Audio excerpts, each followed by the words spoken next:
Voilà, donc après le petit déballage, on va s'intéresser maintenant au produit. Donc c'est le WeWatch V10. Je vais recevoir deux WeWatch. Ça c'est plus le bas de gamme, hein, l'entrée de gamme de chez WeWatch. Donc là, le port IRC pour la télécommande. La lentille, donc c'est du LCD bien sûr. Donc c'est pas, celui-là n'est pas Full HD, contrairement à l'autre que je vais recevoir. La molette de zoom, la molette de mise au point. Ici on aura le port de chargement, alimentation.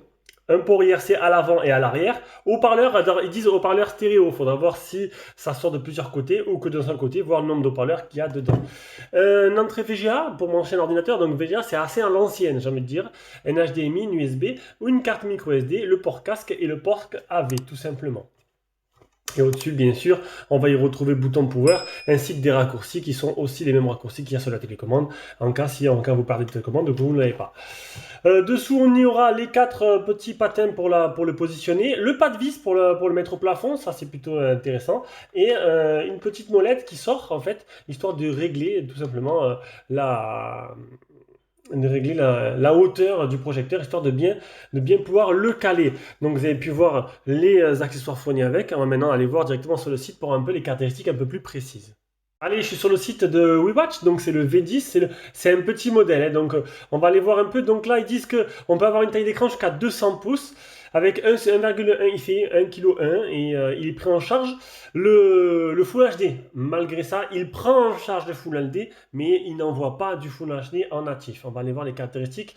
Donc on a 90 lumens NC, pour comparer mon Xiaomi Mi Projector à 500 lumens NC. 90, c'est pas beaucoup, ce sera vraiment dans le noir complet. Et puis voilà.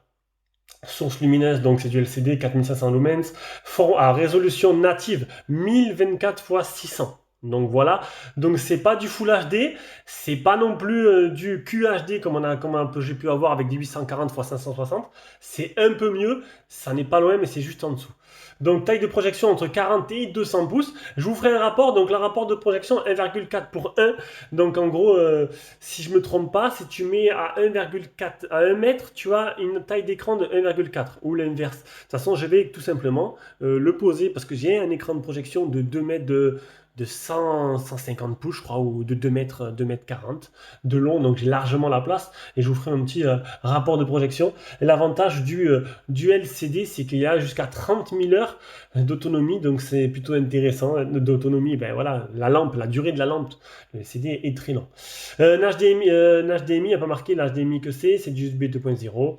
Il y a 64 MO de RAM et 4 MO de ROM. Donc après, on s'en fout. Le Bluetooth 5.0, oui, on s'en fout parce qu'en fait, ce genre de projecteur-là ne s'utilise pas simplement. Il n'y a pas de OS intégré. Il y a un petit OS très léger, histoire de faire du Miracast ou de partager l'écran. Mais sinon, le plus intéressant, c'est d'y mettre une clé HDMI style Mi TV ou Amazon Fire Stick Lite ou n'importe quel Fire Stick ou une Nvidia Shield où tu branches une console de jeu. Ce que je vais faire moi, oui, je vais y brancher ma Xbox Series X dessus. C'est comme ça que je vais faire le test pour vous montrer un peu ce que ça donne. Donc le projecteur là est installé, on va maintenant tout simplement faire les premiers réglages parce qu'on voit que directement c'est pas du tout en face de mon écran de projection.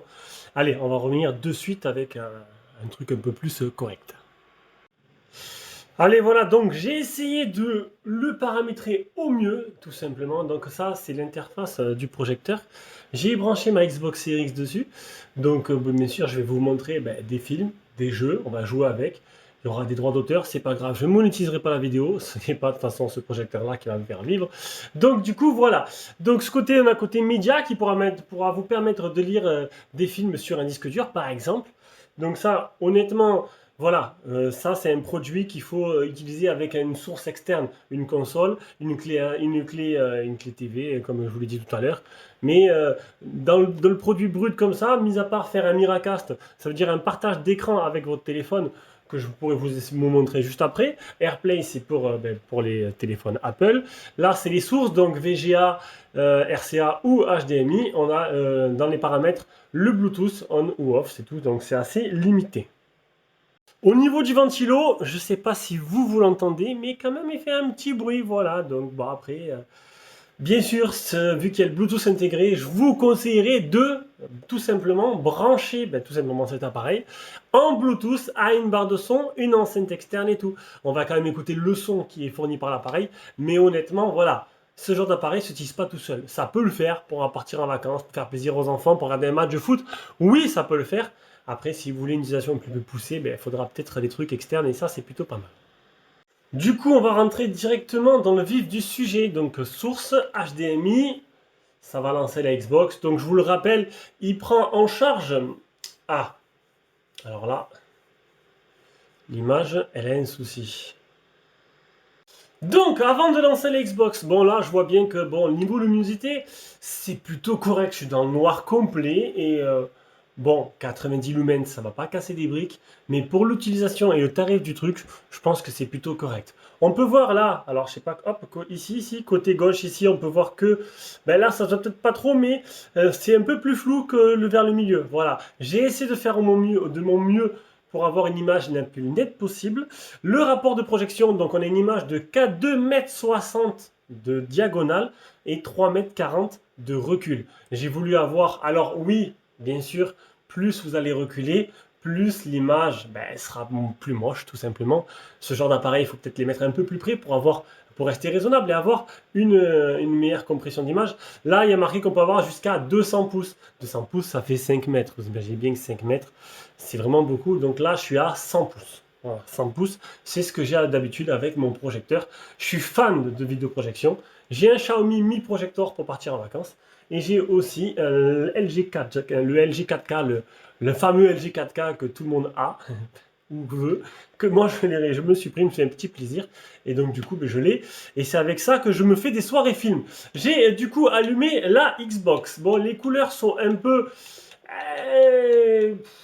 le blanc, surtout le blanc en fait, je trouve le blanc un peu délavé, hein. Le blanc n'est plus trop blanc, sinon les autres couleurs sont plutôt correctes. Bon bien sûr, je vous l'ai dit, plus on recule, plus là on voit que les détails de l'image, ça fait vachement pixelisé. Hein. Donc on va dans les paramètres, options d'affichage pour vous montrer qu'il supporte bien le Full HD. On est en Full HD avec prise en charge, donc Full HD. Bien sûr, il va remettre à l'échelle une échelle inférieure, donc il va se remettre sur 1024. Ah, c'est 1024 sur 760p, je crois. Mais bon, ça va, c'est pas trop mal non plus. Allez, on se retrouve sur mon jeu de prédilection, Halo Infinite. Bon, que j'ai terminé déjà, hein, j'attends la suite, les DLC. Donc, on va voir un peu ce que ça donne au niveau de la latence. Donc, quand tu vas jouer, bien sûr, il ne devrait pas y avoir trop de problèmes là-dessus, niveau latence. Même si, bon, c'est pas perfectible. Je vais pas jouer en ligne, je vais jouer juste en solo. Et du coup, ça se verra déjà beaucoup moins. Je commence à avoir la dalle. Alors honnêtement, là, ça réagit au doigt et à l'œil. Vraiment pas trop. Le retard n'est vraiment à l'affichage, n'est vraiment pas perfectible. Et ça, c'est plutôt pas mal. Le petit haut-parleur que tu entends te permettra... Je m'attendais à pire, honnêtement. Ça te permettra de pouvoir regarder des films ou de jouer sans mettre peut-être une batterie additionnelle, une enceinte additionnelle ou une barre de son. Elle pourra dépanner peut-être en vacances. On ne sait jamais, ça peut être déjà utile.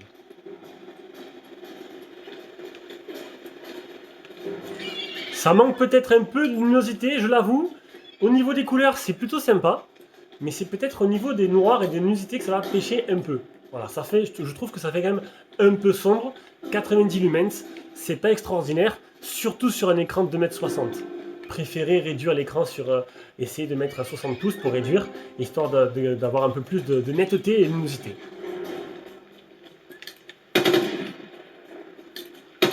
Non, là-dessus, il n'y a pas de problème, on va passer maintenant sur un petit film. Allez, on va tester un petit film, tiens, pourquoi pas Pokémon Détective Pikachu. D'accord, je crois que ça l'a vexé. Il est vexé, là, non? Jack! Lance la Pokéball Alors, ça boule. comme un pro. J'ai réussi.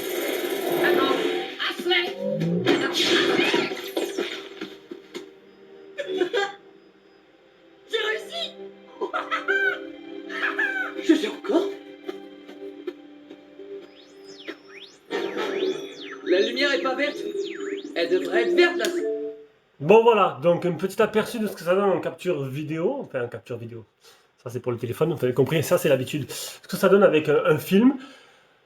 Bon, vous l'aurez compris, hein, c'est un petit projecteur au compact, vraiment un petit, même petit dans tous les sens du terme, un petit prix, peu compact, qui n'est pas Full HD, mais ça va, c'est pas trop non plus, dérangeant, qui fait un petit bruit de ventilo, mais avec le son, du coup, après ça s'entend déjà beaucoup moins.